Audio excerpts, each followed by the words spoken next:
애청자 여러분 안녕하십니까? TV바보라의 이윤민 목사입니다.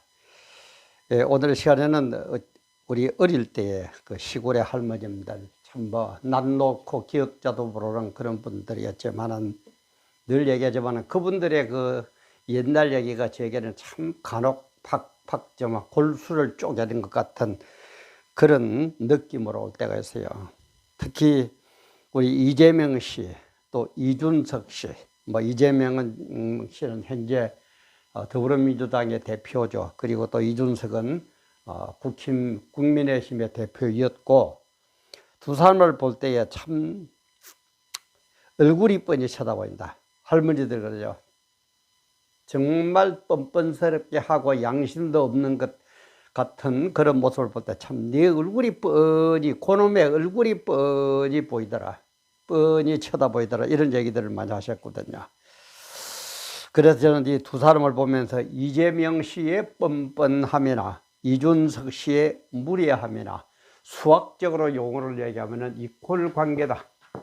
이재명이나 이준석이나 똑같은 그런 인간이 아닌가 하는 그런 생각이 들어서 오늘 이재명의 뻔뻔함 이퀄 이준석의 무례함이라는 제목으로 촬영을 시작합니다. 촬영 시작하는 지금 시각 2023년 11월 10일 금요일 오전 한 6시가 조금 지난 그런 시간입니다. 또 오늘 좀 바빠서 또 해놓고 가야 되겠고 어디 좀 볼일 봐야 되고 또 여러분들에게 사과할 것은 지난 7일 날 또 바빠서 방송을 못하고 말았습니다.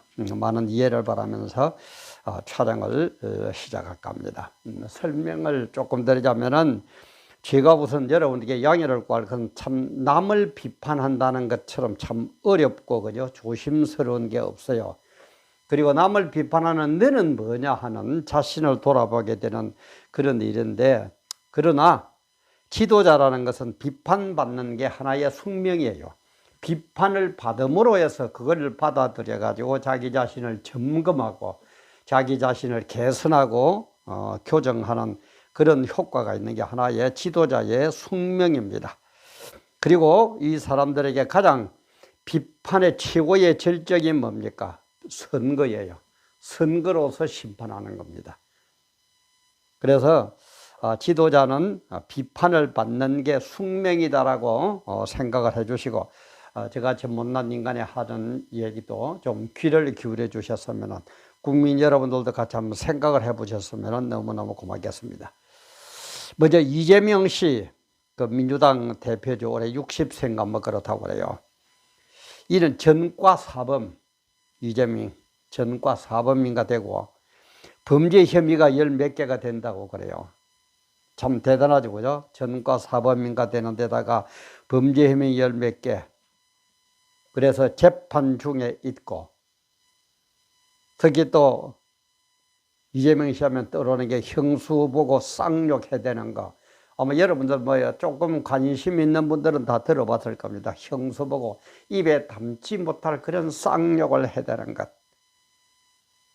그래서 이렇게 많은 분야에서 범죄 행위도 혐의도 받고 정말 참 인격적으로 이런 사람이 대한민국의 최고의 지도자 대통령 될 거라고 하고 있다? 저도 나이를 먹을 만큼 먹었습니다만 제 평생에서는 처음인 것 같아요. 아니, 세계적인 역사에서도 유례를 찾아보기가 상당히 힘든 그런 분야일 겁니다. 참 뻔뻔하지 않습니까? 이재명 씨 뻔뻔하잖아요. 그리고 이준석 씨, 올해 38살인가 국민의힘 전 대표죠. 38살가 된다고 그러는데, 이 사람의 무례함은 정치권에서 정평이 나 있다고 그래요. 정평이 나 있다고 그래요.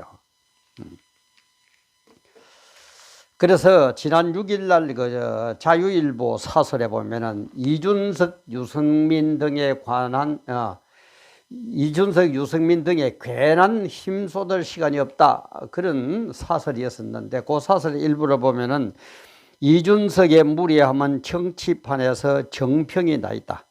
그를 오래 접해본 정치인들 가운데 극렬 거부감을 나타내는 경우가 많은 이유다. 이준석에게 성의를 보일수록 돌아오는 것은 조롱과 모욕일 뿐이다. 가는 말이 거칠어야 옳은 말이 곱다는 역설의 가장 전형적인 샘플이 이준석이라는 것을 분명히 기억해 둘 필요가 있다. 이런 식으로 또 얘기하고 또 같은 날 조선일보 사설에다 보면은 탈당 후 신당 이준석 구태 같은 청년 정치 결말이라는 제목으로 또 다 있더라고. 잠깐 한 구절을 보면은 이준석 전 대표는 친윤 핵심들과 줄곧 갈등을 빚었다. 자신에 대한 징계 문제를 놓고 석 달간 진흙탕 싸움을 벌이고 당 대표이면서 당을 피고로 소송까지 냈다. 당 대표가 자기가 소속해 있는 당을 죄 있다고 그죠? 피고를 소송까지 낸 그런 사람이 이준석입니다. 그러면서 이 전 대표로서는 대통령과 측근들이 자신을 몰아내려고 한다고 생각할 수 있다. 하지만 국민 상당수는 이 전 대표의 거친 은사와 가벼운 처신에도 공감하지 못했다. 이 전 대표는 당내 문제를 내부로 대화를 조정하고 풀기보다 장 외에서 비난하고 조롱하는 식으로 대처했다. 지금 국민의힘 지지율이 답보 상태에 있는 것은 윤석열 대통령 책임이 크지만 이 전 대표의 이런 형태도 영향을 미쳤을 것이다. 이런 식으로 편지를 하고 있습니다. 그래 어제 집어릇 개못 준다고 이러다 보니까 지난 4일날 그 부산에 있는 경성대학교 토크 콘서트가 있었죠. 그때 인요한 올해 63세인가 그렇다고 합니다. 인요한 혁신위원장이 서울서 부산까지 내려왔건만 그저 면담을 거절하는 참 그런 모습들을 볼 때에 이재명의 뻔뻔함이나 이준석의 무리함이나 참 지도자 복은 지지리도 없는 우리 배달민족인 것 같아요. 그래서 이런 것을 보면서 제가 참 존경하는 몇몇 목사님들 중에서 그 하용조 목사님이 한번 그 세미나 때에 그런 얘기를 하시더라고요. 자기는 사람을 쓸 때 우리는 보통 기독교인이면 믿음을 우선 보죠. 그죠? 근데 하용조 목사님 그러시는데 믿음보다도 그 사람의 인격을 먼저 본답니다. 왜? 믿음은 확 해가지고 뭐 방언하느니 뭐 어쩌느니 뭐 야단 kub석을 벌리다가도 또 냉정하게 팍 식어버리고 그렇게 합니다. 되게 믿음 가진 사람들, 특히 기도원파들 그렇게 잘하죠. 그러나 인격이라는 것은 하루아침에 안 된다. 그 사람의 평생의 결실물이 인격이라는 겁니다. 그래서 인격이 바로 되어야 그 다음에 믿음도 바로 되는 그런 역사가 일어나기 때문에 자기는 그 사람의 믿음보다도 인격을 더 봤다. 그 목사님 같으면은 뭐 믿음을 최고로 칠 것 같은데 그렇게 얘기하시는 걸 제가 들은 적이 있어요. 그걸 참 볼 때에 참 바로 보신 분이구나. 인격은 하루아침에 안 됩니다. 뭐는 하루아침에 된다고 막 까불고 있습니다. 그리고 또 전광훈 목사님은 또 뭐라고 그러셨느냐. 정치인은 악마가 인카네이션 한 거, 인카네이션 성육신 알죠? 말씀이 육신이 되어 하는 거죠. 말씀대로 예수가 태어난 그것처럼 정광훈 목사도 정치인은 악마가 인카네이션 한 것이다. 그런 말 되죠. 정치인들에 대해서, 그죠? 그래서 정치인을 뽑는 선거는 최악을 피하고 차악을 택하는 거예요. 이게 선거라고 그럽니다. 최악이나 차악이나 어쨌든 정치인들은 악이에요. 정치인들은 말은 국가를 팔고 민족을 팔고 뭐 어쩌고 하지만 전부 다 자기 욕망이에요. 그래서 이것을 알았기 때문에 우리 사무엘상 8장에 보면은 사무엘상 8장에 보면은 이스라엘 민족들이 신정정치 하나님이 직접 다스리는 신정정치가 싫다고 자기들도 세상 사람들처럼 왕이 다스리는 나라를 만들 것이다. 왕정 정치를 하도록 해달라, 임금을 달라, 이렇게 막 항의를 하니까 사무엘 선지자에게 그러지 말라고, 선지자가 그러지 말라고 막 애원을 합니다. 백성들아, 그러면은 안 된다, 하나님에게 매맞는다, 절대 안 된다고 그랬지만은 끝까지 왕정 정치를 우기니까 하나님께서 사무엘 보고 뭐라 그러니까 허락해라, 놔줘라. 그들이 사무엘 너를 버리는 것 아니고 나 하나님을 버리는 거다, 놔줘라. 그러면서 왕정 정치를 인정을 합니다. 하도록 허락을 합니다. 이는 이제 묵허죠, 그죠? 인허가 아니고 묵허죠. 왕정 정치라고. 왕정 정치의 이제 두 줄기가 뭡니까? 민주주의하고 공산주의, 그죠? 요 두 개 뭐 여러 잡다가 크게 나누면 이렇게 되죠. 근데 지금 여러분들 보세요. 민주주의, 공산주의가 완벽합니까? 안 돼요. 우리나라도 말은 민주주의인데 지금 안 됩니다.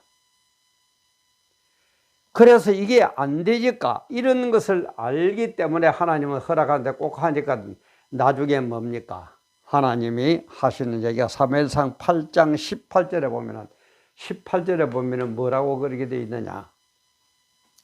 그날에 너희들이 이제 왕정 정치 세상 임금을 지도자를 뽑아가지고 할 그때 그날에 너희가 너희 택한 왕을 인하여 부르짖되 못 살겠다고, 왕이 우리를 핍박한다고 이렇게 부르짖되 그날에 여호와께서 너희에게 응답지 아니하시리라.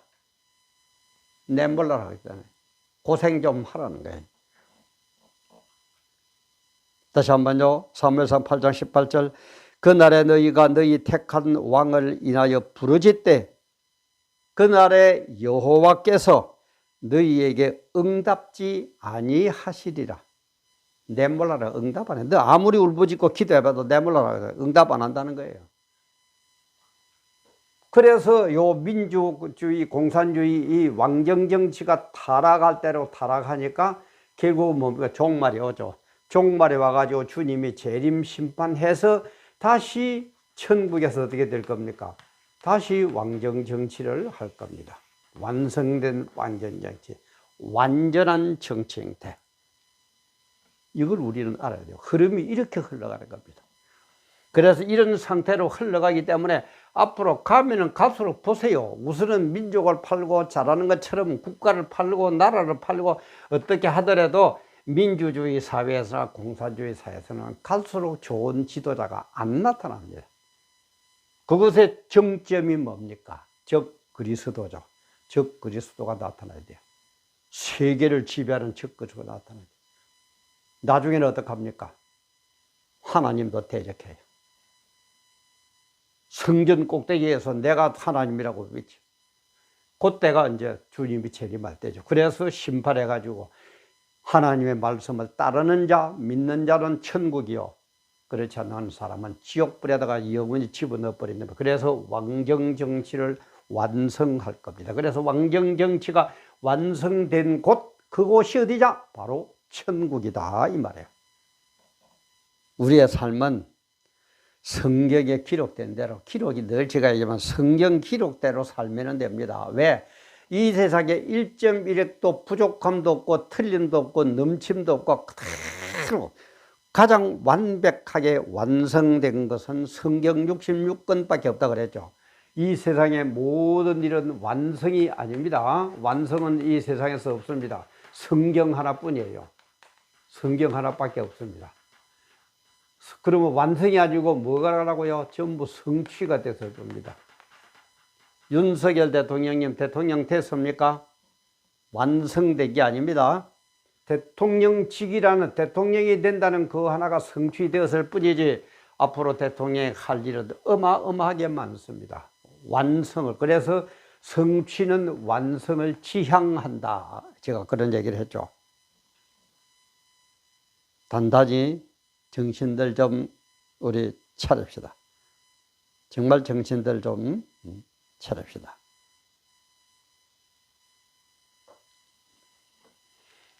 그래서 우리는 성경에 기록된 대로 살면 돼요. 그래서 이런 모든 역사를 주관하시는 하나님께서 재림 심판할 때 어떻게 합니까? 계시록 20장 12절. 계시록 20장 12절에 보면은 뭐라고 그럽니까? 또 내가 보니 죽은 자들이 물은 대사하고 그 보좌 앞에 섰는데 책들이 펴 있고, 책들이 하나 있고 책이 있습니다. 책들이 있고 또 다른 책 하나가 펴졌으니 곧 생명책이라. 죽은 자들이 자기 행위를 따라 책들에 기록된 대로 심판을 받는다. 이렇게 됩니다. 이 책들, 이 말은 복수는 행위록입니다. 근데 이 책, 이 말은 이제 다른 책, 이런 이제 다른 책이 펴졌으니 꼭 생명책이라. 생명책이에요. 어떤 분들이 이제 생명록이다 뭐 그렇게 하는데, 뭐 성경이 생명책이다 해서 갑시다. 구원받은 사람들의 명단이 생명책. 그건 뭐 그렇게 많지를 않으니까 이 행위들에 비하면 안 많으니까 단수로 하고, 책들은 이제 그 사람들의 세상에 지금 인류에 얼마나, 지금에도 뭐 80억인가 뭐 얼마가 된다고 그러는데 얼마나 많은 사람들이 태어나고 죽고 앞으로도 태어날 겁니까? 그걸 하나하나 기록하니까 책 한 권 가지고는 안 되는 거예요. 그래서 행위록 책들로 되어 있습니다. 다시 한번 또 내가 보니 죽은 자들이 물은 대사하고 그 보좌 앞에 섰는데 책들이, 책들, 행위록 책들이 펴져 있고 또 다른 책, 이는 생명책, 생명록, 또 다른 책이 펴졌으니 곧 생명책이라. 죽은 자들이 자기 행위를 따라 책들에 기록된 대로 심판을 받는다. 기록된 대로 심판할 겁니다. 이재명 씨 기록된 대로 심판을 받을 겁니다. 이준석 씨 기록된 대로 심판받을 겁니다. 인요한 씨 기록된 대로 심판을 받을 겁니다. 문재인 씨 기록된 대로 심판받습니다. 유민너는 저도 기록된 대로 심판을 받습니다. 시청자 여러분, 여러분들도 기록된 그대로 심판을 받을 겁니다. 하나님은 불꽃 같은 눈동자로 쳐다보면서 지금 여러분들의 행위 하나하나, 말 하나하나, 행동 하나하나, 마음가짐 하나하나까지도 골수를 찔러 쪼개면서 그대로 하나하나 기록을 하고 계신다 이 말이에요. 그래서 우리는 이 세상 살면서 목표가 뭡니까? 천국이죠. 천국 못 갈 믿음 뭐 할 겁니까? 천국 못 갈 예수 뭐 필요했어요. 그래서 천국 가야 되는데 천국 가는 한 전 단계로 우리는 이 세상은 훈련작이다라고 생각하세요. 훈련작. 그래서 훈련을 잘 통과된 자만이 천국 간다. 천국 가서 밀류관을 받아서게 된다 이 말이에요. 이 마치 운동선수에게 비교가 되죠. 운동선수의 목표는 뭡니까? 올림픽 메달이죠. 그 중에서 금메달. 어떤 사람이 받습니까? 훈련 잘 견디고 훈련을 잘 한 사람, 받은 사람, 그 사람이 메달을 받죠. 그런 거예요. 다시 한번요, 우리 기독교 신자들은 목표는 천국입니다. 목적지는 천국입니다. 그래서 천국을 향해 가는 이 세상은 하나의 훈련장입니다. 여러분들은 하나님의 훈련을 어떻게 받습니까? 그게 받기 싫어서 좀 고난이 오면은, 좀 어려우면은 아이고 내볼라라 그렇게 하고 있습니까? 훈련을 통과한 자만이 천국을 갈 수 있습니다. 그게 바로 밀류관, 행위록에 기록된 대로 상급받는 거죠. 그리고 운동선수 목표는 올림픽의 금메달입니다. 훈련 잘 견디고 훈련 잘 받은 자만이 받을 수 있는 게 올림픽의 금메달에 그만큼 가치가 있는 거예요. 우리 이 세상에 흘러가는 것, 이 모든 것을 바라보면서 정말 우리 이재명 같은 인간, 이준석 같은 인간 우리 되지 맙시다. 정말 되지 맙시다. 정말 되지 맙시다. 세상에 뭐 얽매이고 세상에 물질이 좋고 뭐가 좋고 그런 식으로 살지 맙시다. 천국 가는 데는 아무런 도움이 안 됩니다. 오직 예수 그리스도를 바로 믿는 것, 훈련받으면서 바르게 신앙을 정진시켜 나가는 것, 그것만이 유일한 우리가 해야 할 일입니다. 그것을 하기 위해서 건강도 기도하세요. 돈도 달라고 하세요. 지혜도 달라고 하세요. 출세도 하도록 해달라고 기도하세요. 그러나 세상 사람들과 똑같은 수준에서 나도 뭐가 될 거다, 나도 뭐가 될 거다. 이 사람들하고 똑같은 그런 인간밖에 안 됩니다. 제가 서두에도 얘기했지만 남을 비판한다는 게 참 어려운데 그거는 지도자의 숙명이 어쩔 수 없어요. 비판을 받아야 되는 게 지도자입니다. 정말 우리 이재명 씨의 뻔뻔함, 이준석의 무리함을 보면서 다시 한번 나 자신도 돌아보고 나는 하나님 앞에서 어떻게 살고 있는가? 하나님은 내 행위 하나하나, 마음속 하나하나까지를 어떻게 기록하고 계실 것인가? 그리고 하나님이 재림하셔서 심판할 때 나는 어떻게 될 것인가? 다시 한번 돌아보면서 정말 바른 삶, 바른 신앙으로 승리하고 천국 가는 그런 여러분들 다 되시기를 주님의 이름으로 축원합니다. 오늘도 함께 해주신 여러분 감사합니다.